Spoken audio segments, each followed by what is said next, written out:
स्वागत है स्टूडेंट्स, हमारे चैनल पर हम आपके लिए लेकर आए हैं आज का क्विज अभ्यास जो कि क्लास 7 का है। और इस क्लास 7 के क्विज अभ्यास में तीनों विषय शामिल हैं, यानी कि मैथ्स, इंग्लिश और हिंदी। तीनों विषय एक साथ आप देख पाएंगे। तीनों विषय का हमने सॉल्यूशन इसमें एक साथ डाला है और ये 50वें सप्ताह की और 18 जून की क्विज है। तो क्विज को देखने से पहले आप हमारे चैनल को अगर आपने सब्सक्राइब नहीं किया है तो सब्सक्राइब कीजिए, अपने दोस्तों के साथ शेयर भी कीजिए ताकि वो भी इस क्विज अभ्यास को कर सकें।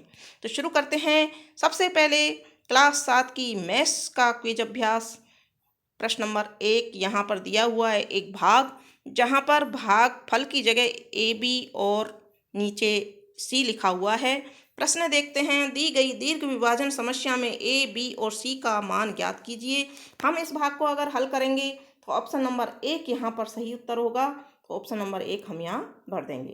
प्रश्न नंबर 2 है, फिर से एक भाग है और यहाँ पर पी क्यू आर तीनों का मान देखना है। दी गई दीर्घ विभाजन समस्या में पी क्यू आर के मान हैं, तो यहाँ पर ऑप्शन नंबर 4 सही उत्तर होगा। अगला प्रश्न है, फिर से एक भाग है, यहाँ पर भी पी क्यू आर का मान नहीं दिया हुआ है, तो हम यहाँ देखते हैं ऑप्शन नंबर 2 सही उत्तर होगा।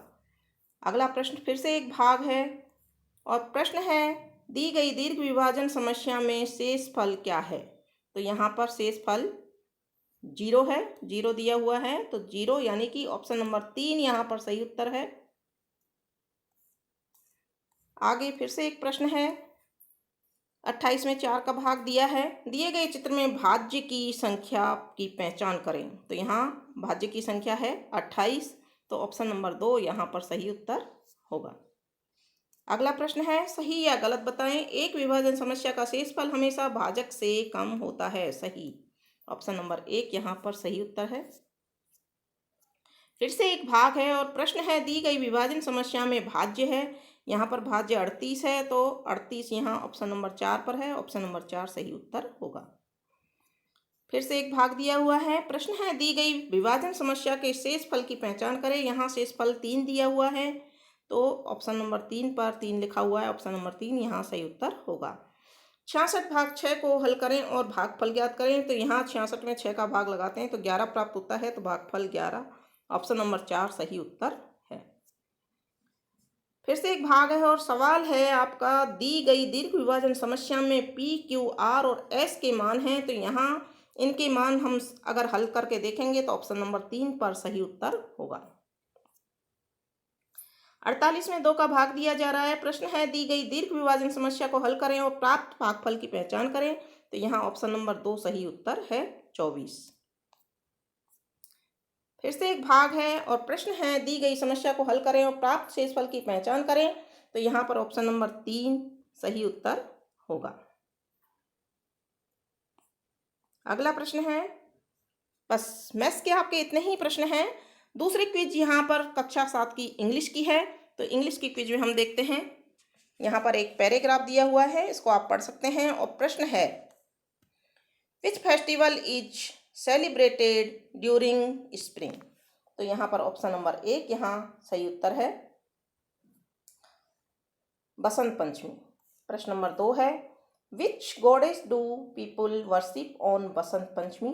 तो यहाँ goddess of learning, music and art, option number 3 यहाँ पर सही उत्तर है। तीसरा प्रश्न है, choose the correct option. The word Basant in the passage refer to खाली जगह कलर। तो यहाँ येलो यानी कि ऑप्शन नंबर 4 सही उत्तर होगा। अगला प्रश्न है, fill in the blanks. Spring is the season between खाली जगह एंड खाली जगह। तो यहाँ दोनों खाली जगह में पहले में winter and summer, option number 3 सही उत्तर होगा। अगला प्रश्न है, which is spring called in Sanskrit. तो यहाँ पर बसंत ऋतु, ऑप्शन नंबर 1 सही उत्तर है। नेक्स्ट क्वेश्चन है, व्हाट इज अम्मा वियरिंग। तो यहाँ पर option number 4 a yellow sari. अगला प्रश्न है, स्टेट ट्रू और false. Basant Panchami is the last day of spring. तो यहाँ पर फॉल्स आएगा, ये गलत है। अगला प्रश्न है, who are sitting on the tree. तो यहाँ पर ट्री के ऊपर कौन बैठा है इसमें? Boys, girls, bird, all of these. तो यहाँ पर ऑप्शन नंबर 3 सही उत्तर है, बर्ड्स। अगला प्रश्न है complete the sentence. The new leaves on the tree are compare to a खाली जगह में यहाँ आएगा न्यू फ्रॉक। ऑप्शन नंबर 2 यहाँ पर सही उत्तर होगा। अगला प्रश्न है which 2 words are used to describe the leaves on the tree. यहाँ पर ऑप्शन नंबर पहला सही उत्तर है, न्यू एंड शाइनी। अगला प्रश्न देखते हैं। अम्मा is wearing A yellow sari. In the given sentence yellow is A and. तो यहाँ पर एडजेक्टिव क्या है? ये एडजेक्टिव। ऑप्शन नंबर 3 यहाँ सही उत्तर है। I think they are singing to me. Which part of speech is the word they in the given sentence. तो यहाँ पर आ जाएगा प्रोनाउन। ऑप्शन नंबर 2 सही उत्तर होगा। इस तरह से आपका ये इंग्लिश का क्विज अभ्यास भी कंप्लीट होता है। आप देखते हैं हिंदी का क्विज अभ्यास, जो कि आपका तीसरा और लास्ट क्विज अभ्यास है आज का। तो देखते हैं पहला प्रश्न। विराम चिन्ह के कितने प्रकार होते हैं? विराम चिन्ह के 8 प्रकार होते हैं। ऑप्शन नंबर 2 यहाँ पर सही उत्तर है। प्रश्न नंबर 2 है निम्न में से कौन सा विराम चिन्ह का प्रकार नहीं है?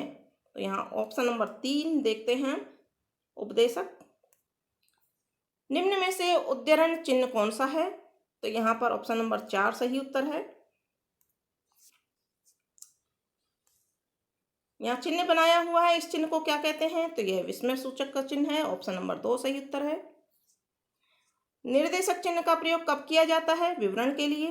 ऑप्शन नंबर 1 सही उत्तर है। 2 समानार्थी शब्दों के योग में कौन सा चिन्ह प्रयोग किया जाता है? तो यहाँ ऑप्शन नंबर 2 योजक चिन्ह। किस वाक्य में सही विराम चिन्हों का प्रयोग हुआ है? यहाँ ऑप्शन नंबर 4 सही उत्तर है। उचित विराम चिन्ह का उदाहरण है दिल्ली में तुम्हारा घर कहाँ है? ऑप्शन नंबर 2 सही उत्तर है।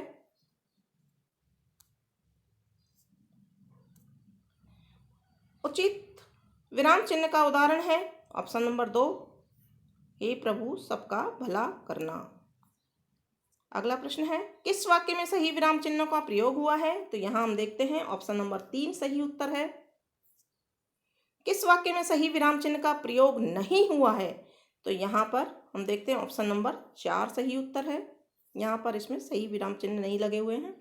अगला प्रश्न है अपनी बात को स्पष्ट रूप से स्पष्ट करने के लिए जब कोई उदाहरण दिया जाता है तब किस विराम चिन्ह का प्रयोग किया जाता है? तो यहाँ पर देखते हैं ऑप्शन नंबर 2 सही उत्तर है, निर्देशक चिन्ह।